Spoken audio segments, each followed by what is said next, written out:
My name is Don K. Preston. I am the president of Preterist Research Institute of Ardmore, Oklahoma. I appreciate so very much you being with me.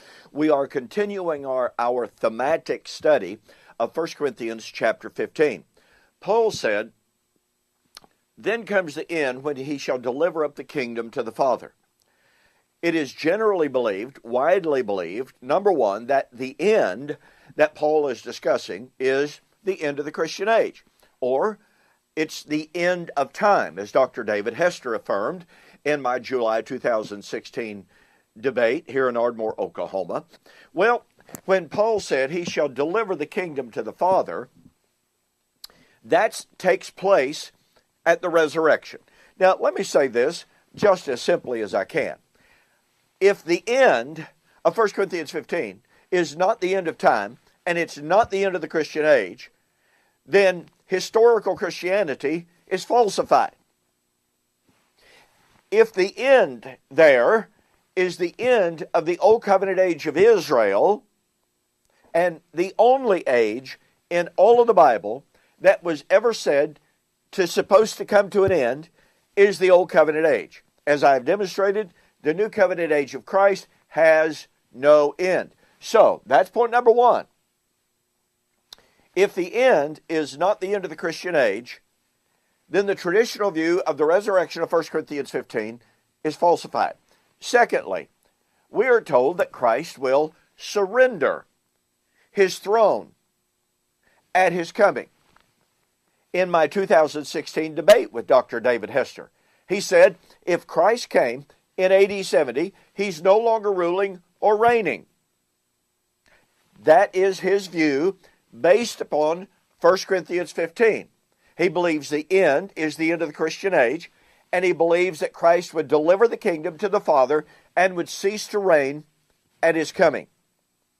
Well, confronted with the numerous biblical passages which affirm that the Christian age has no end, that Christ's rule, his kingdom, and his throne have no end, some opponents of covenant eschatology, they kind of switch gears, and as I pointed out in the previous video, they say, well, the end there, it is the end of time, and Christ delivering the kingdom is Christ terminating his mediatorial reign.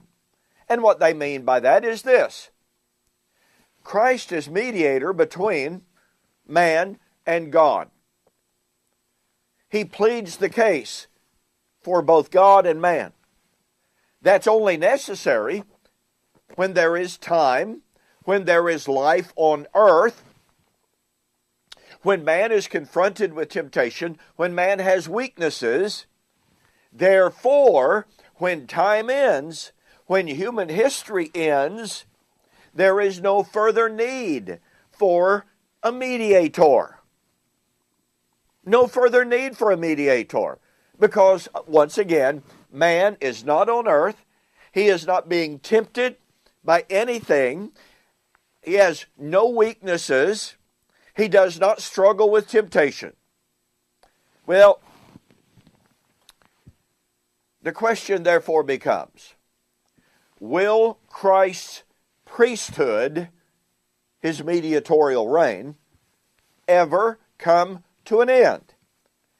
And to make this as simple as possible, if it is the case that Christ's mediatorial priesthood never ends, then it must be the case that the view that Christ surrenders his mediatorial reign and brings it to an end is false. Well, guess what, folks? It is absolutely true that the Bible affirms that Christ's priestly role, his mediatorial reign, has no end. Hebrews 7 is an absolutely incredible text.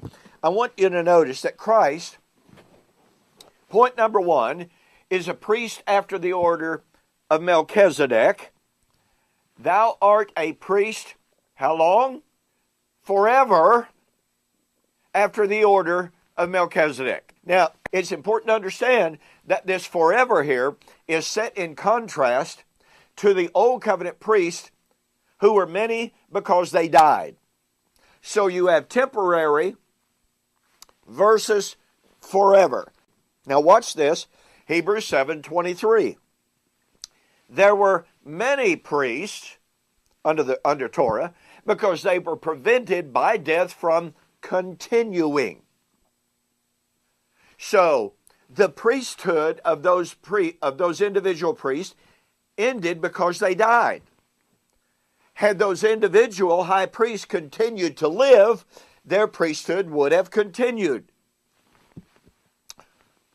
But he, that is Christ, because he continues, how long?